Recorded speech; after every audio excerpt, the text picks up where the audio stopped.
ओम शांति। आप सभी का हार्दिक स्वागत है। आज है 4 सितंबर 2025 और इस पावन दिन पर हम सुनेंगे बाबा के अमृत समान महावाक्य जो इसी दिन उच्चारित हुए थे। आज बाप दादा हमें यह स्मरण दिला रहे हैं कि प्रेम ही जीवन की सबसे बड़ी शक्ति है। संगमयुग पर हमें स्वयं परमपिता से निरंतर प्रेम की वर्षा प्राप्त होती है। इसलिए हमारा भी कर्तव्य है कि हम सबके साथ स्नेह और मधुरता से व्यवहार करें, क्रोध को पास न आने दें। बाबा हमें यह भी प्रेरणा देते हैं कि अपनी चाल चलन और कर्मों को इतना निर्मल बनाएं कि हमारा खाता किताब सदा स्वच्छ रहे और हम दैवी गुणों से संपन्न जीवन जी सकें। हमें हर समय अपने भीतर झांककर यह परखते रहना चाहिए कि कहीं कोई नकारात्मक या आसुरी संस्कार तो प्रवेश नहीं कर गया है। आज की मुरली में बाबा ने अत्यंत सरल और गहन रीति से कर्म, अकर्म और विकर्म के रहस्यों को स्पष्ट किया है। उन्होंने यह भी बताया कि परमात्मा की याद ही वह शक्ति है जो हमारे विकर्मों को जला सकती है और आत्मा को निर्मल बना सकती है। तो आइए इस मधुर मुरली के सार को ध्यानपूर्वक सुनें और उसे अपने जीवन का हिस्सा बनाकर आत्मिक प्रगति की ओर बढ़ें। आज की मुरली का मुख्य संदेश ये है कि संगम युग पर हमें स्वयं परमपिता जो असीम प्रेम के सागर हैं, निरंतर स्नेह और अपनापन प्रदान करते हैं। जब हमें इतना अमूल्य खजाना मिल रहा है तो हमारा भी कर्तव्य है कि हम हर किसी के प्रति प्रेम, सहनशीलता और मधुरता का व्यवहार करें। क्रोध जैसी नकारात्मकता से दूर रहकर ही हम सच्चे अर्थों में उस दिव्य विरासत को धारण कर सकते हैं जो हमें इस श्रेष्ठ युग पर प्राप्त हो रही है। आज की मुरली से हम बच्चों के लिए उठता प्रश्न है कि अपने रजिस्टर को निर्मल बनाए रखने के लिए बाप हमें कौन सा मार्ग दिखाते हैं। बाबा इस पर स्पष्ट उत्तर देते हैं कि प्रेम ही वह रास्ता है जिसे अपनाकर हम अपने जीवन को स्वच्छ और ऊंचा बना सकते हैं। श्रीमत यही है कि हर किसी से मधुरता और स्नेह से व्यवहार करो, किसी के दिल को चोट न पहुंचाओ और कर्मेंद्रियों से कभी भी ऐसा कार्य न हो जो उल्टा या हानिकारक हो। हमें बार बार अपने आप से यह परख करनी चाहिए कि कहीं हम में कोई नकारात्मकता, चिड़चिड़ापन या आसुरी गुण तो प्रवेश नहीं कर रहे और किसी परिस्थिति में हम सहजता खोकर बिगड़ तो नहीं जाते। यही सतत आत्म परीक्षण हमें दैवी जीवन की ओर ले जाता है। ये ओम शांति। प्यारे रूहानी बच्चों ने आज का गीत सुना और यह अनुभव किया कि हर दिन हमें अपनी मंजिल के और करीब ले जा रहा है। अब समय बहुत मूल्यवान है, इसलिए जो भी श्रीमत हमें मिल रही है उसमें किसी भी प्रकार की लापरवाही नहीं बरतनी चाहिए। बाबा गहराई से समझाते हैं कि अंतिम लक्ष्य पास आ रहा है, अतः हमें पूर्ण एकाग्रता से उनकी दिशा का पालन करना है। बाप का स्पष्ट आदेश है कि यह संदेश सब तक पहुंचना चाहिए क्योंकि लाखों करोड़ों आत्माओं को इसकी ज़रूरत है। समय आने पर यह संदेश बहुत तेज़ी से फैलाया जाएगा, पर उसका सार बेहद सरल है। अपने को आत्मा मानकर निरंतर बाप को याद करो और अपनी मनसा, वाचा तथा कर्मणा से कभी भी ऐसा कार्य मत करो जो अशुद्ध या बुरा हो। यही मुख्य धारणा है जो हमें दिव्यता की ओर ले जाती है। सबसे पहले विचार मन में जन्म लेता है, फिर वही शब्दों और कर्मों के रूप में प्रकट होता है। इसलिए हमें ऐसी बुद्धि की आवश्यकता है जो तुरंत सही और गलत का भेद समझ सके। यदि हृदय में क्रोध का संकल्प आता है तो ज्ञान की शक्ति हमें सावधान करती है कि यह कदम पाप में बदल सकता है। जब हम निरंतर बाप को याद करते हैं तो आत्मा पुण्य से भर जाती है और गलत आदतों से बचाव होता है।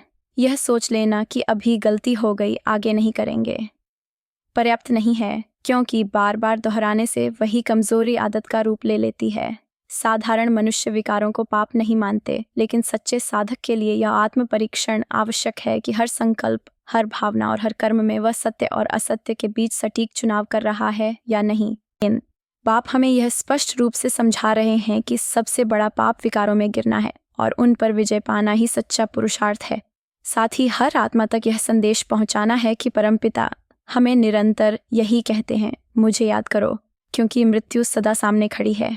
जब कोई अंतिम समय में होता है तो सब कहते हैं गॉड फादर को याद करो, लेकिन बहुत कम लोग ये जानते हैं कि उस स्मृति का वास्तविक परिणाम क्या है। आत्मा तो एक शरीर छोड़कर दूसरा धारण करती है, किसी भी रूप में परमात्मा के पास नहीं चली जाती। इसलिए बाबा बच्चों को यह विशेष शिक्षा देते हैं कि हमें अविनाशी बाप की अविनाशी याद को अपनाना है, क्योंकि वही स्मृति हमें शक्ति देती है और विकारों से मुक्त कर दिव्यता की ओर ले जाती है। जब आत्मा तमोप्रधान होकर दुखी हो जाती है तब लोग एक दूसरे को कहते हैं गॉड फादर को याद करो। वास्तव में यह आवाज़ आत्मा ही आत्मा को देती है, न कि परमात्मा स्वयं कुछ कहते हैं।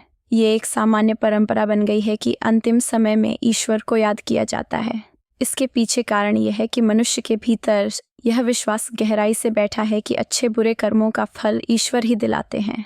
बुरे कर्म करने पर धर्मराज के न्याय से दंड मिलेगा, यही भय लोगों को ईश्वर की याद की ओर खींचता है। सच तो यह है कि हर आत्मा को अपने कर्मों का हिसाब चुकाना ही पड़ता है और वही भोगना उसके जीवन का हिस्सा बनती है। अब तुम बच्चे अच्छी तरह समझ गए हो कि कर्म, अकर्म और विकर्म की गहराई क्या है।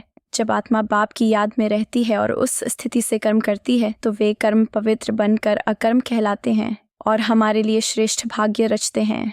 यही असली धारणा है जिसे जीवन में उतारना है।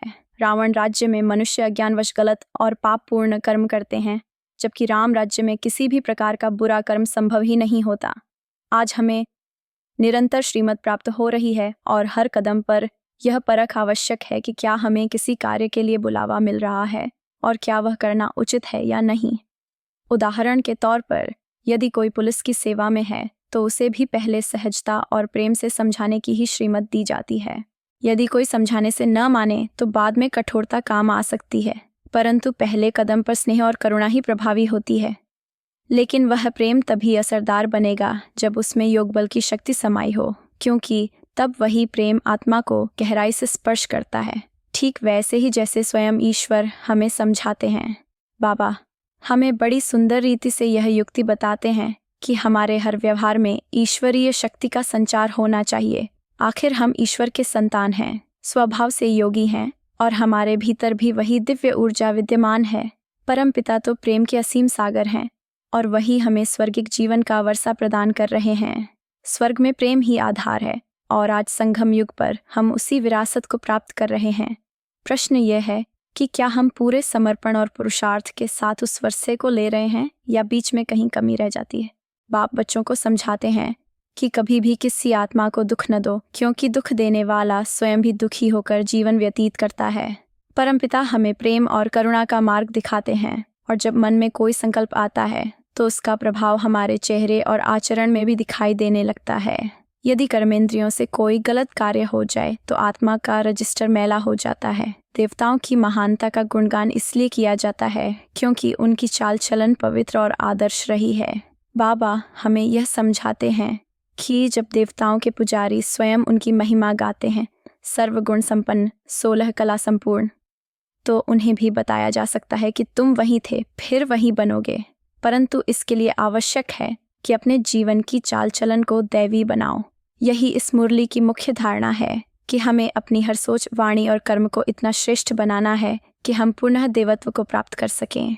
हमें निरंतर अपनी आत्म जांच करनी चाहिए कि क्या हम पूरी तरह निर्विकारी हैं, क्या हमारे भीतर कोई आसुरी गुण शेष तो नहीं, क्या हम किसी परिस्थिति में चिड़चिड़े या मूढ़ी तो नहीं बनते। अनेक बार हम पुरुषार्थ कर चुके हैं और बाबा बार बार स्मरण दिलाते हैं कि तुम्हें ऐसा ही दिव्य स्वरूप धारण करना है। बनाने वाला स्वयं हमारे सामने उपस्थित है और हर कल्प हमें फिर से वही पवित्र रूप प्रदान करता है। जिन्होंने कल्प पहले ज्ञान लिया था वे आज फिर अवश्य आएंगे और पुरुषार्थ भी करेंगे। ड्रामा की नींव ही ऐसी है कि हर आत्मा को अपनी भूमिका के अनुसार ही कार्य करना है। कई लोग सोचते हैं कि जब ड्रामा में लिखा होगा तभी हम पुरुषार्थ करेंगे और इसी सोच में प्रयास छोड़ देते हैं। जैसे पहले भी एक आत्मा ने यही कहा और हार मान ली, वैसे ही आज भी कुछ आत्माएं इसी भ्रम में रहती हैं। बाबा हमें बहुत स्पष्टता से यह बिंदु समझाते हैं कि ड्रामा की गुप्त गति को समझना और उसमें अपनी भूमिका निभाना कितना आवश्यक है। तुम्हारा लक्ष्य बिल्कुल स्पष्ट है और उसका प्रतीक तुम्हारे पास मौजूद बैज भी है। जैसे तुम समय समय पर अपना हिसाब किताब देखते हो, वैसे ही इस बैज को देखकर अपनी चाल चलन पर भी दृष्टि डालो। ध्यान रहे तुम्हारी आंखों में कभी भी अशुद्धता न हो और मुख से कोई भी नकारात्मक या कटु वचन न निकले। जब बोलने वाला ही बुराई से रहित होगा तो सुनने वाले के कानों तक भी कोई बुरी बात नहीं पहुंचेगी। सतयुग का यही तो विशेष गुण है कि वहाँ हर आत्मा दैवी गुणों से संपन्न होती है और किसी भी प्रकार की बुराई का नामो निशान नहीं होता। जो सुख संपत्ति आज तक आत्माओं ने पाई है वह भी परम पिता के वरदान से ही मिली है। इसलिए बाबा का सरल संदेश है, सदा बाप को याद करो, जिससे विक्रम सहज ही नष्ट हो जाएंगे। यही इस मुरली की मुख्य धारणा है कि अपनी इंद्रियों पर नियंत्रण रखकर पवित्र जीवन अपनाकर विक्रमों से पूर्णतः मुक्त होना है। संस्कार आत्मा के साथ यात्रा करते हैं, इसलिए जो व्यक्ति जीवन संन्यास में रहा है उसके भीतर के वही संस्कार उससे फिर उसी मार्ग की ओर सहज खींच लेते हैं। जैसे बीज अपने वृक्ष को पहचानता है, वैसे ही संस्कार अपनी दिशा ढूंढ लेते हैं। आज हम परिवर्तन की दहलीज पर खड़े हैं, मनुष्य से देवत्व की ओर बढ़ते हुए, और यह बदलाव भी क्रमबद्ध है, सभी एक साथ नहीं पहुंचते। ठीक वैसे ही जैसे नाटक में कलाकार मंच पर अपने अपने संकेत पर आते हैं, पर्दे के पीछे रहते हुए समय का इंतजार करते हैं। हद के मंच पर यह नियम लागू होता है और बेहद के इस सृष्टि नाटक में भी वही कानून चलता है। हम सब आत्माएं समयानुसार प्रवेश करती हैं, अपना भाग निभाती हैं और फिर लौट जाती हैं। विश्वकल्प वृक्ष भी इसी सत्य की गवाही देता है। पहले मूल में एक ही धर्म था, फिर कालांतर में शाखाएं पनपीं और अनेक मत उभरते गए। सब एक साथ आरंभ में आ नहीं सकते। बाबा इसी रहस्य को सरल भाषा में समझाते हैं कि अपनी भूमिका पहचानो, अपने संस्कारों को युग से पवित्र बनाओ और समय का संकेत मिलते ही सत्कर्मों के माध्यम से दिव्यता प्रकट करो। यही जागरूकता हमें नंबरवार अग्रसर करती है और अंततः वही हमें देवत्व का अनुभव कराती है।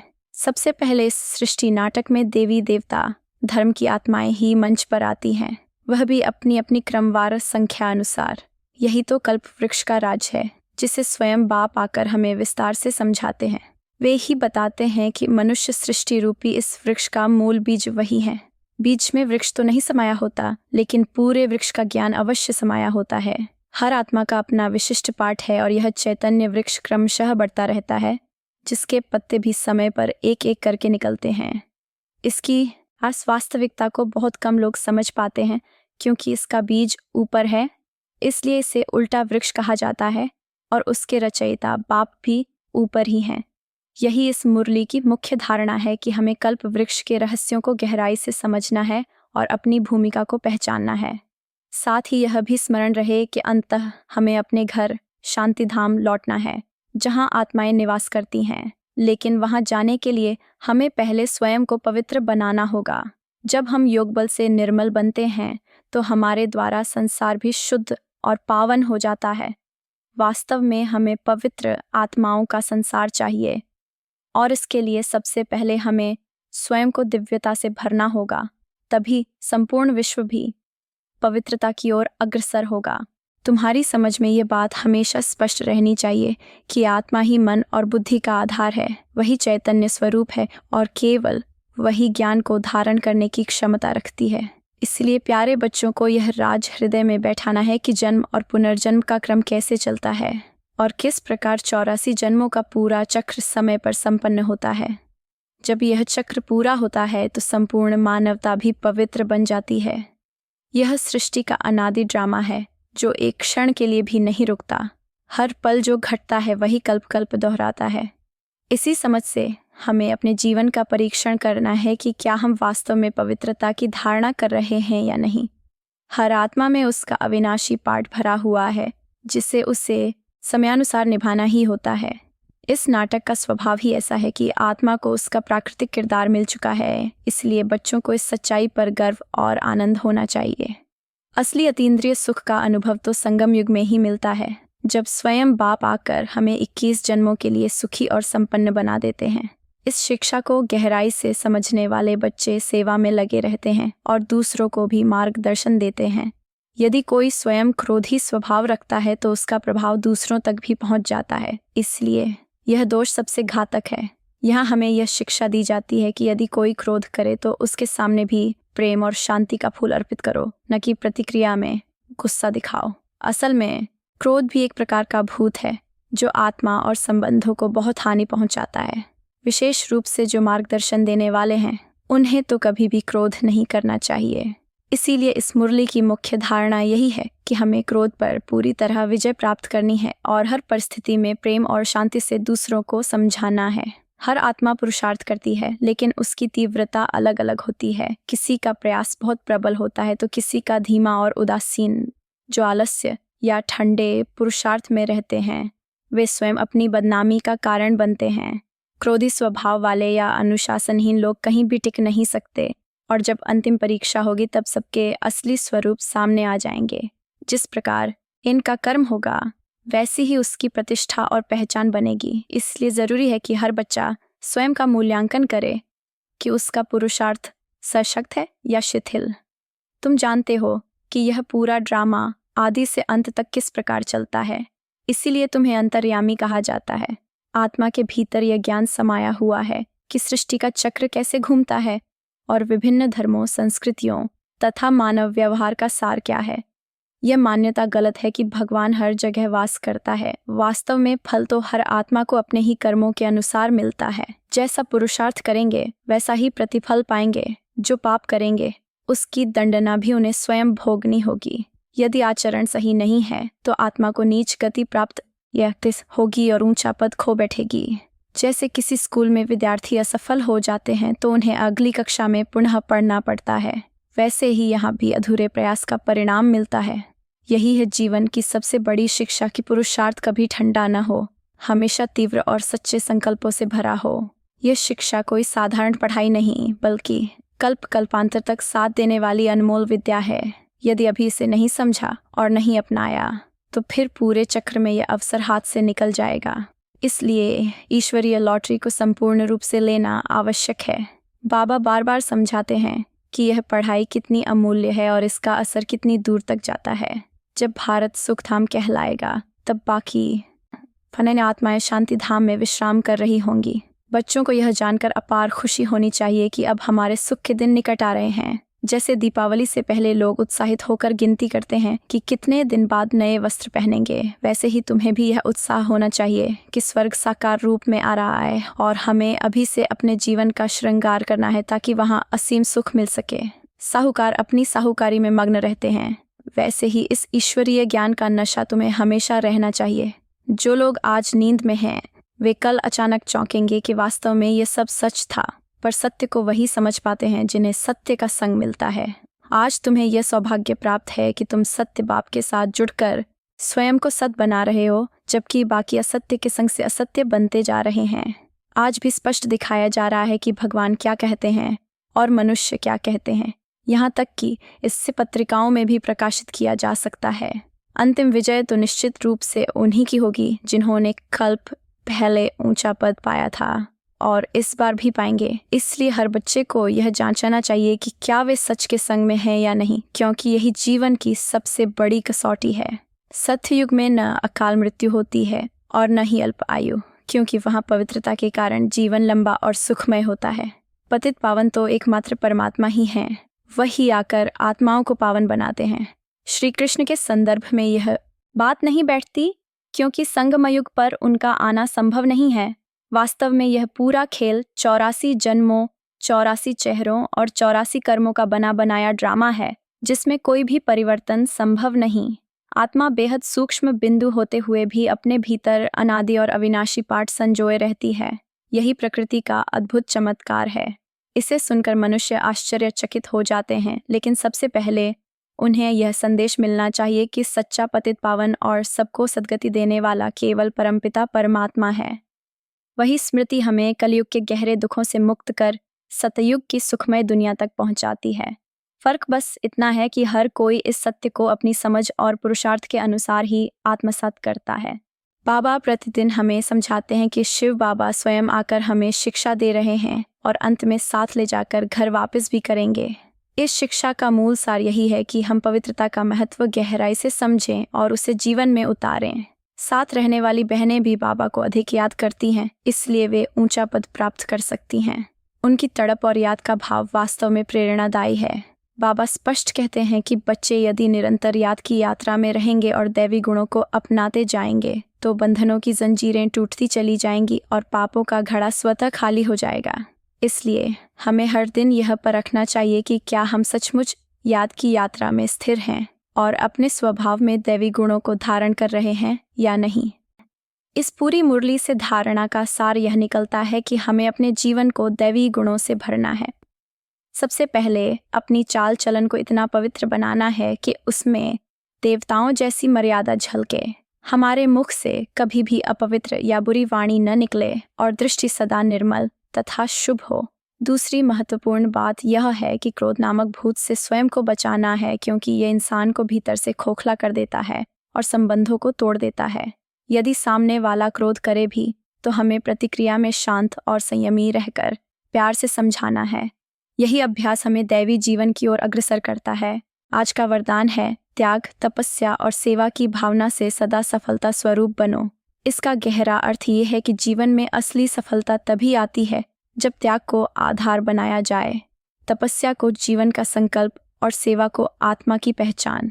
त्याग करने वाला ही सच्चा सेवाधारी बनता है, क्योंकि त्याग से स्वयं का भविष्य भी संवरता है और दूसरों का भाग्य भी खुलता है।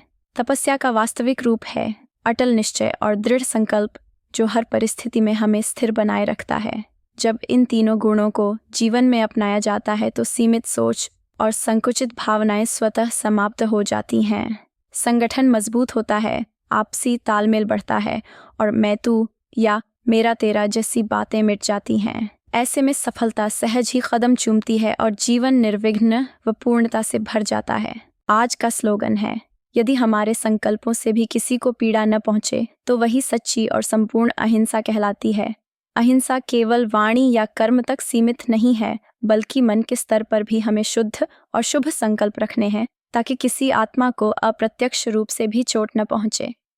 अच्छा, मीठे मीठे रूहानी सिकिलधे बच्चों को माता पिता बाप दादा का ढेर सारा याद, प्यार और शुभ प्रभात। रूहानी बाप की रूहानी संतानों को नमस्ते। ओम शांति।